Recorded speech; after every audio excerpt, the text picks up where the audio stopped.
Hello students, next question है question number 15। Question है if A N plus B N upon A N minus one plus B N minus one is the arithmetic mean between A and B.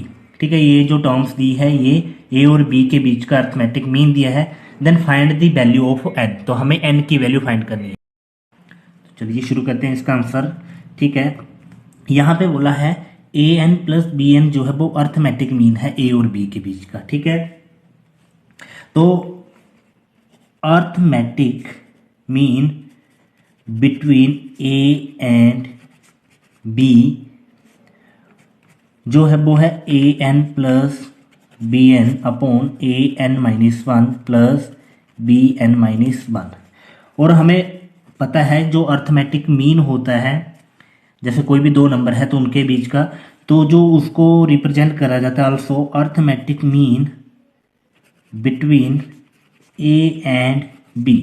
जो general formula होता है वो होता है A plus B, दोनों terms को plus कर देते हैं, डिवाइड टू कर देते हैं। ठीक है, तो अर्थमेटिक मीन यहाँ पे हमें ये दिया गया है, लेकिन जनरली जो फॉर्मूला होता है वो ये होता है। ठीक है, तो दोनों इक्वेशन को कंपेयर करते हैं, ये भी अर्थमेटिक मीन है, ये भी अर्थमेटिक मीन है। ठीक है, तो जब इन दोनों को कंपेयर करा तो क्या बना, ए की पावर एन प्लस बी की पावर एन अपॉन ए की power N minus one plus B की power N minus one equal to A plus B upon two. अब इनको हम कर देंगे क्रॉस मल्टीप्लाई, टू को इधर मल्टीप्लाई कर देंगे, इस टर्म को उधर मल्टीप्लाई कर देंगे। ठीक है, तो ये बन जाएगा two into A N plus B N equal to A plus B into A की power N minus one plus B की पावर एन माइनस वन। ठीक है, जब इसको ओपन करा तो ये बन गया टू की power two A N plus two B N, दोनों जो थे सेपरेटली दोनों के साथ मल्टीप्लाई हो जाएगा। ठीक है, यहाँ पे ए पहले इसके साथ मल्टीप्लाई होगा तो ये बन जाएगा ए into A N minus one. ठीक है, फिर ए जो होगा इसके साथ मल्टीप्लाई होगा तो ये बन जाएगा A B N minus one. ठीक है, फिर बी जो होगा इसके साथ मल्टीप्लाई होगा तो ये बनेगा बी ए की पावर एन माइनस वन। फिर बी जो है इसके साथ मल्टीप्लाई होगा तो ये बनेगा B V N minus one. अब यहाँ पे जो सेम टर्म्स थी, जैसे ए की पावर एन माइनस वन, तो ये भी है ए की पावर एन माइनस वन, इनको एक साथ रख लेंगे हम। ए इंटू ए की पावर एन माइनस वन यहाँ पे था, प्लस बी इंटू ए की power N minus one plus A B N minus one plus B B N minus one. और यहाँ पे इसको हम लिख सकते हैं, देखिए ए की पावर एन जो है इसको हम इस तरह भी रिप्रेजेंट कर सकते हैं, जैसे ए की पावर एन है तो इसको हम लिखने के लिए ए इंटू ए की पावर एन माइनस वन लिख सकते हैं कि नहीं लिख सकते। इसकी पावर वन होती है तो हमें पता है कोई भी नंबर अगर ए की पावर एम मल्टीप्लाई ए की पावर एन के रूप का होता है तो पावर्स प्लस हो जाती हैं। सेम अगर इसमें करें ए की power one plus N minus one, तो minus one plus one cancel हो जाएगा तो ये बन जाएगा ए की पावर एन। ठीक है, तो इस चीज़ को हम ऐसे भी रिप्रेजेंट कर सकते हैं। तो सेम चीज़ हम यहाँ पे अप्लाई करने वाले हैं। टू ए एन को हम लिखेंगे ए इंटू ए की power N minus one plus same इसके लिए भी two B B into N minus one. ठीक है, अब जो लेफ्ट हैंड साइड के वैल्यूज थी उनको इधर लेके आएंगे तो ये बन गया two A N minus one, इसको इधर लिखेंगे तो माइनस हो जाएगा ए एन माइनस वन। उसके बाद ये वाला लिखते हैं plus two B N minus one, तो इधर से बी एन माइनस वन वाला इधर लेके तो माइनस हो गया बी एन माइनस वन।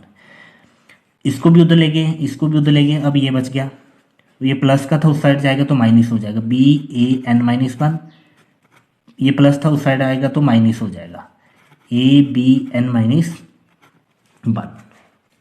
अब इसके बाद यहाँ पे इन दोनों को माइनस कर, ए एन माइनस वन था, ये भी ए एन माइनस वन है, तो दो ए एन माइनस वन से एक A N minus one minus करा तो ये बन गया A N minus one. Similarly यहाँ पे भी दो B V N minus one थे, माइनस करा तो ये भी बन जाएगा बी एन माइनस वन। उसके बाद बच गया ये वाला minus B A N minus one minus A B N minus one, और इसके इक्वल टू जीरो के बराबर है। अब इसके बाद क्या होगा, यहाँ पे इसमें और इसमें पहले इनको रीअरेंज कर लेते हैं। ए एन माइनस वन, ए एन माइनस वन वाली एक टर्म साथ रखेंगे, एक साथ रखेंगे, ये वाला हो गया minus B A N minus one, फिर इसको plus B N minus one, फिर ये वाला minus A B N minus one equal to zero. तो यहाँ से दोनों में देखा जाए तो ए की पावर एन माइनस वन जो था वो कॉमन आ जाएगा, इसमें ए बचा माइनस इसमें बी बचा। सिमिलरली इस वाली इक्वेशन में भी देखा जाए तो ये b है, ये a है, b की पावर n माइनस वन, यहाँ पे भी b की पावर n माइनस वन है। ठीक है, दोनों में ये कॉमन ले लिया। यहाँ पे साइन अगर हम माइनस का लेंगे तो टर्म्स उल्टी हो जाएंगी, तो माइनस वाली मैं पहले लिख लूँगा, प्लस वाली बाद में लिखूँगा। ठीक है, तो अगर b की power n minus one common ले जाए, इसमें b बचेगा लेकिन प्लस का, तो यहाँ पे माइनस लगाया तो इसको बाद में लिखते हैं माइनस b, और a जो था पहले लिख लिया जाएगा। ठीक है, माइनस का A B N minus one, ये हो गया minus minus plus B into B N minus one, तो ये बोला जाएगा इक्वल टू ज़ीरो। अब ए माइनस बी इसमें भी है, ए माइनस बी इसमें भी है, तो जो ये वाली टर्म थी और ये वाली टर्म थी, इसमें ए माइनस बी हम कॉमन ले लेंगे और दूसरे साइड बचेगा, इसमें बचेगा ए की power N minus one minus इसमें बचेगा बी की पावर एन माइनस वन। ठीक है, और ये दोनों थे इक्वल टू ज़ीरो में। अब ए माइनस बी को अगर उस साइड लेके जाऊंगा तो जीरो के डिवाइड में जाएगा तो जीरो हो जाएगा। ठीक है, तो हम सिंपली इसको लिख सकते हैं ए की power N minus one minus B की power N minus one equal to zero लिख सकते हैं इसको। अब इसके बाद ए की power N minus one equal to, इसको इधर लेके गए तो प्लस में हो जाएगी बी की पावर एन माइनस वन। अब इसको दोबारा से हम ए की पावर एन माइनस वन को हम जो है वो ए की पावर एन इंटू ए की पावर माइनस वन लिख सकते हैं, क्योंकि जब भी दो मल्टीप्लाई में होती है सेम बेस होता है तो पावर क्या हो जाती है, प्लस हो जाती है, तो इनको लिखेंगे एन प्लस माइनस वन, तो मतलब एन माइनस वन, सेम ये वाली चीज़ मिलेगी। तो हम इस वाली चीज़ को हम इसके बराबर लिख सकते हैं, तो इसको लिखेंगे ए की पावर एन इंटू ए की पावर माइनस वन, और इसको भी सेम बी की पावर एन इंटू बी की पावर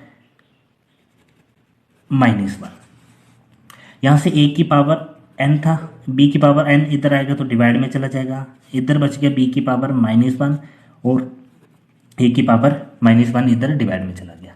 अब जो माइनस की टर्म होती है ए की पावर माइनस वन, अगर इसकी पावर को पॉजिटिव करना होता है तो हम क्या कर देते, इसका रेसिप्रोकल ले लेते थे, तो ए की पावर वन हो जाएगा। सेम इसमें करेंगे, ये वाला ऊपर चला जाएगा पॉजिटिव हो जाएगा, ऊपर वाला नीचे आएगा तो पॉजिटिव हो जाएगा टर्म्स पावर्स इनकी। तो ये बनेगा ए की power n divided by b की पावर एन, ए ऊपर चला जाएगा ए की पावर वन, बी नीचे आ जाएगा बी की पावर वन, और इनको हम लिख सकते हैं ए अपॉन बी की पावर एन इक्वल टू, इसको भी ऐसे लिख सकते हैं ए अपॉन बी की पावर वन। ये अगर आपने क्लास एट्थ में लो एक्सपोनेंट पढ़ा होगा तो उसमें आपको ईजिली पता होगा, ये जो सारे जो आइडेंटिटी यूज़ करी है यहाँ पे। ठीक है, बेस दोनों का सेम है तो जो पावर्स होंगी वो इक्वल रहती हैं, तो यहाँ पे बेस ए अपॉन बी था, यहाँ पे भी बेस ए अपॉन बी था, तो एन इक्वल टू वन रहेगा। तो हमें एन की ही वैल्यू फाइंड करनी थी जो कि वन के बराबर आ गई है। नेक्स्ट क्वेश्चन नंबर 16, इसमें बोला है between 1 and 31 m number have been inserted in such a way that the resulting sequence is an AP। ठीक है, यहाँ पे 1 और 31 के बीच में हमने m नंबर जो है वो इंसर्ट करने हैं और जो रिजल्टिंग सीक्वेंस बनेगा वो AP बनाएगा एक। और नेक्स्ट चीज़ बोली है ratio seventh and m minus oneth number is 5:9, और जो नंबर हमने m नंबर प्लेस करे थे उसमें जो सेवन्थ नंबर होगा और m minus one means last से पहला जो नंबर होगा उन दोनों की रेशियो जो है 5:9 दी गई है। तो हमें यहाँ पे m की वैल्यू फाइंड करने की कितनी नंबर ऑफ टर्म्स जो है वो हमने यहाँ पे प्लेस करी हुई है। तो यहाँ पे लेट कर लेते हैं, let k1 k2 k3 and so on km, means ये जो m नंबर थे ये हमने प्लेस करे हैं, are inserted between 1 and 31। Then जो AP बनेगी वो क्या बनेगी, फर्स्ट नंबर था 1, उसके बाद हमने नंबर प्लेस करा k1 then K2, then K3, then so on Km तक हमने नंबर प्लेस करें। अभी नंबर पता नहीं कितने प्लेस करें, लेकिन ये हमने मान लिया उसको सीक्वेंस को। एंड उसके बाद लास्ट नंबर जो था वो था 31, तो ये एक AP फॉर्म करेगा यहाँ पे। ठीक है, अब यहाँ पे क्या था कि टोटल नंबर ऑफ टर्म्स जो होंगी वो क्या होंगी, टोटल नंबर ऑफ टर्म्स कितनी बनेगी, तो एक टर्म ये थी, एक टर्म ये थी, दो टर्म्स तो ये हो जाएंगी। ठीक है, और m नंबर हमने बीच में प्लेस करें, तो हम इसको लिखते हैं m प्लस जितने भी ये नंबर होंगे उससे दो ज़्यादा निकलेंगे, एक ये वाला और एक ये वाला, तो m+2 नंबर जो होंगे इसमें आएंगे। अब इसके अकॉर्डिंग हम यहाँ पे लिखते हैं कि जो ये वाली टर्म होगी टोटल नंबर ऑफ टर्म्स, तो m+2 टर्म्स थी, तो जो हम nth टर्म के लिए फॉर्मूला लगाते हैं जैसे an लगाते थे, तो यहाँ पे हमारे पास m+2 टर्म्स हैं, वहाँ पे n टर्म्स होती थी, तो हम इसको लिख सकते हैं am+2 टर्म्स जो होंगी वो कितने के बराबर है, लास्ट टर्म जो होती है उसी को लिखते हैं हम, an टर्म जो होती 31 थी, तो इसको लिखते हैं am+2, क्योंकि टोटल नंबर ऑफ टर्म्स जो थी ये थी। ठीक है, तो m+2 टर्म्स जो होंगी वो किसके बराबर है, nth टर्म जो थी 31 थी, तो एक तो चीज़ ये होगी हमारे पास। अब हम फॉर्मूला लगाएंगे जैसे an = a + n-1 × d, nth term के लिए फॉर्मूला जो लगाते थे हम, तो यहाँ पे लगाएंगे हम इसका फॉर्मूला, तो इसको लिखेंगे am+2, इसके लिए जो फॉर्मूला बनेगा वो बनेगा a+, अब n की जगह क्या है यहाँ पे m+2, तो इसको लिखेंगे a + m+2 -1, n की वैल्यू ये थी -1 × d, तो am+2 की वैल्यू तो 31 है, a+, इसको लिख सकते हैं m+2 -1 करा तो m-1 हो गया × d, तो यहां से हम d की वैल्यू फाइंड कर लेंगे, पहले प्लस होगा यहाँ पे, प्लस -2 -1 करा, ये प्लस में आ गया। अब d की वैल्यू फाइंड करनी है, पहले a को तो लेके जाएंगे, तो ये बन जाएगा 31 - a = m+1 × d, और इसी से अगर d की वैल्यू निकालनी हो तो क्या बनेगा, उधर था 31 - a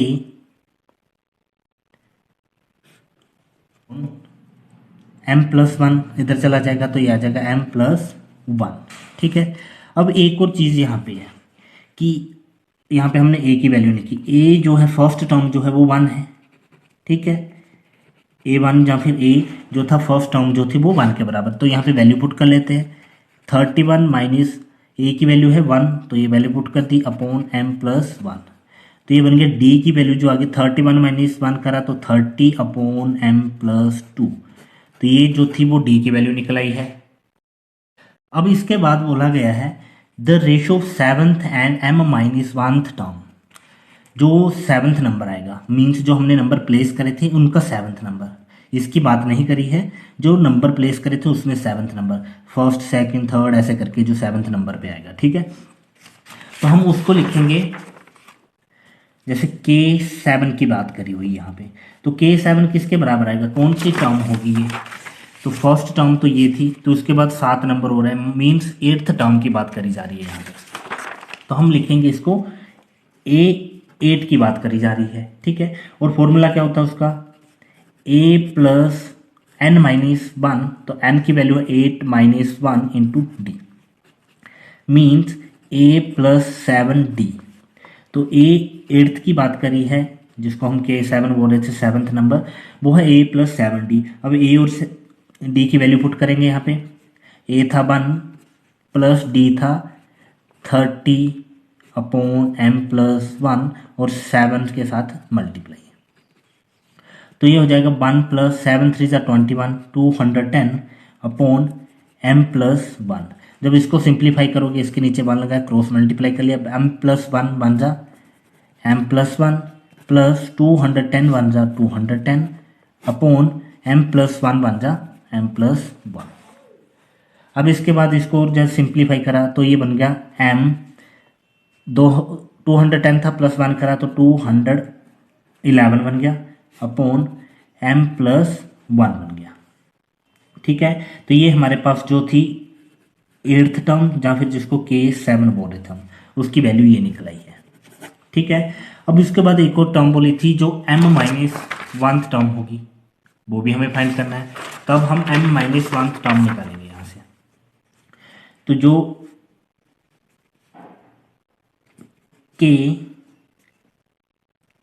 टोटल m टर्म थी उसमें से उससे पिछली टर्म जो होगी तो km-1, ठीक है।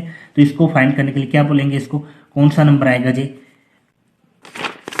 जैसे यहाँ पे लिया हुआ है km, तो इससे पहली वाली टर्म जो होगी मीन्स इससे पिछली वाली जो टर्म आएगी वो वाली, उसकी बात करी जा रही है यहाँ पे, ठीक है। ये तो थी, इसको लिखा था हमने m+2 टर्म्स, ये जो थी m+2 टर्म थी ये। अभी हमें फाइंड करना है यहाँ पे m फाइंड करना है, ठीक है। और फॉर्मूला था a+n-1 d होता था, यहाँ पे m के लिए लिया होता है m-1 इंटू d। अब वैल्यू पुट कर लेंगे, यहाँ पे a की वैल्यू थी 1 प्लस m-1 और d की वैल्यू थी 30 अपॉन m+1, ठीक है। अब ये इसके साथ मल्टीप्लाई है यहाँ पे, तो इसको लिखा जाएगा 1 प्लस, पहले इसको सिंप्लीफाई कर लेते हैं, तो 30 इंटू एम करेंगे तो 30m बन जाएगा, माइनस 30 बन जाएगा, ठीक है। इसके नीचे था m+1, तो इसके नीचे 1 लगा, क्रॉस मल्टीप्लाई कर सकते हो, m+1 बन जा, m+1 आ जाएगा यहाँ पे, प्लस 30m माइनस 30 बन जा 30m माइनस 30, और डिवाइड में बन जाएगा m+1 हो जाएगा। और इसको सिंप्लीफाई करा m इंटू 30m, तो ये बन गया 31m, प्लस का 1 माइनस का 30, तो प्लस माइनस माइनस हो जाएगा, 30 माइनस 1 करा तो 29 बन जाएगा, बड़ी टर्म थी माइनस की, और डिवाइड में m+1 आ जाएगा, ठीक है। तो ये हो गया m या फिर जिसको बोल रहे थे km-1 टर्म जो थी, ठीक है।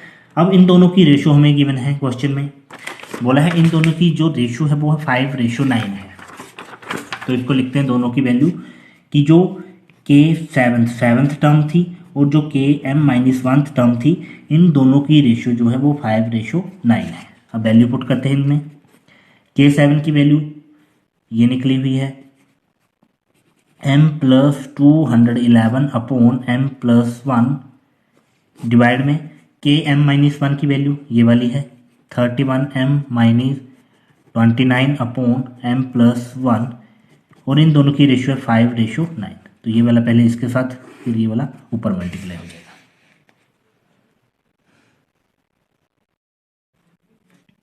तो ये बन गया m+211 और इसके साथ मल्टीप्लाई हो गया m+1 डिवाइड में m+1 था, इसके साथ मल्टीप्लाई हो गया 31m-29 equal to 5/9, m+1 cut हो गया, ये बच गया m+211 upon 31m-29 equal to 5/9। तो यहाँ से क्या होगा, ये इसके साथ मल्टीप्लाई हो जाएगा, तो ये बनेगा 9 इंटू m+211 इक्वल टू 5 के साथ ये वाला मल्टीप्लाई हो जाएगा 31m-29। इसको इसके साथ मल्टीप्लाई करा, इसको इसके साथ मल्टीप्लाई करा, तो ये बन गया 9m प्लस ये बन गया 1899 इक्वल टू इसका करा 155m माइनस इन दोनों को करा 29 5 जा, तो ये आ जाएगा 145, ठीक है। उसके बाद हम m वाली टर्म एक साथ कर देंगे, दूसरी वाली टर्म एक साइड कर देंगे, ठीक है। तो 155m था इस साइड, 9m उस साइड जाएगा तो माइनस हो जाएगा, इस साइड था 1899 माइनस 145 इधर आएगा तो प्लस का 145 हो जाएगा, ठीक है। अब दोनों का, इन दोनों को प्लस करेंगे हम, तो ये बन जाएगा 2044, ठीक है। इक्वल टू में इन दोनों को माइनस करोगे तो ये 146m बन जाएगा। यहाँ से हम m की वैल्यू फाइंड करेंगे, तो m इधर था 2044 डिवाइड में, ये उधर डिवाइड में चला जाएगा तो 146, इन दोनों को कट करोगे तो ये 7 टू ज़ा 14, 3 टू ज़ा 6, 10 टू ज़ा 20, 2 ये हो गया कट।